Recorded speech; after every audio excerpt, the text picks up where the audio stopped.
Son of God, share my mind, and you don't die. This is the season 3, the episode 669 in the series How to Manifest Immortality. And the name of today's teaching is The New Interpretation. Would God have left the meaning of the world to your interpretation? If He had, it has no meaning. For it cannot be that meaning changes constantly and yet is true. The Holy Spirit looks upon the world as with one purpose changelessly established, and no situation can affect its aim, but must be in accord with it. For only if its aim could change with every situation could each one be open to interpretation which is different every time you think of it. You add an element into the script you write for every minute in the day, and all that happens now means something else. You take away another element, and every meaning shifts accordingly. What do your scripts reflect except your plans for what the day should be?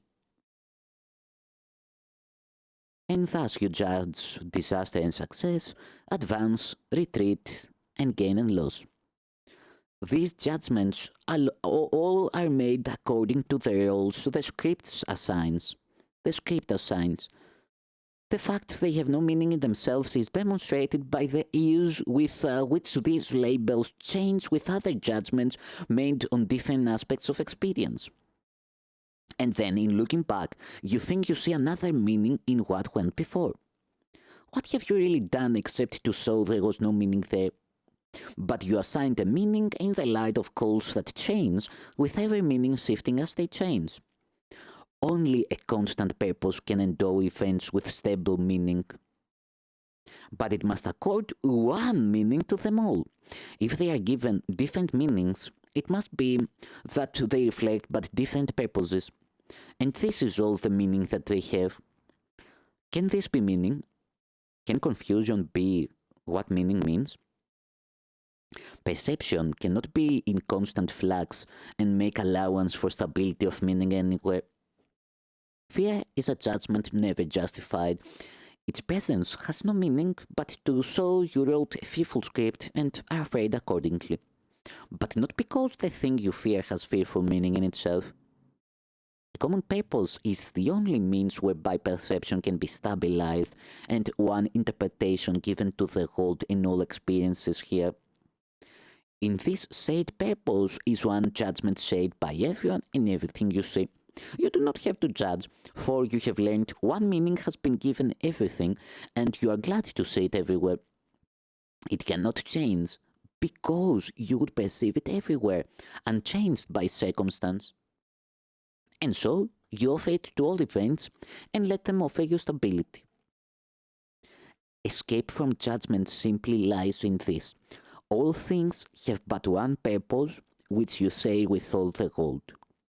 And nothing in the world can be opposed to it, for it belongs to everything as it belongs to you. In single purpose is the end of all ideas of sacrifice, which must assume a different purpose for the one who gains and him who loses. There could be no thought of sacrifice apart from this idea. And it is this idea of different goals that makes perception shift and meaning change. In one united goal, does this become impossible?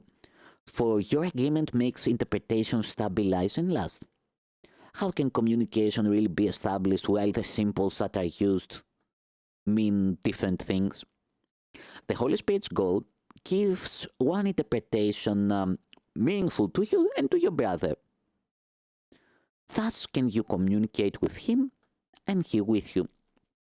In symbols that you both can understand, the sacrifice of meaning is undone. All sacrifice entails the loss of your ability to see relationships among events. All sacrifice entails the loss of your ability to see relationship among events. And looked at separately, they have no meaning, for there is no light by which they can be seen and understood. They have no purpose, and what they are for cannot be seen. In any thought of loss, there is no meaning. No one has agreed with you on what it means. It is a part of a distorted script which cannot be interpreted with meaning. It must be forever unintelligible. This is not communication. Your dark dreams are but the senseless, isolated scripts you write in sleep. Look not to separate dreams for meaning. Only dreams of pardon can be shared. They mean the same to both of you. Do not interpret out of solitude, for what you see means nothing. It will shift in what it stands for, and you will believe the world is an uncertain place in which you walk in danger and uncertainty. It is but your interpretations which are lacking in stability, for they are not in line with what you really are. This is a state so seemingly unsafe that fear must rise. Do not continue thus, my brother. We have one interpreter, and through his use of symbols are we joined, so that they mean the same to all of us. Our common language lets us speak to all our brothers, and to understand with them forgiveness has been given to us all, and thus we can communicate again.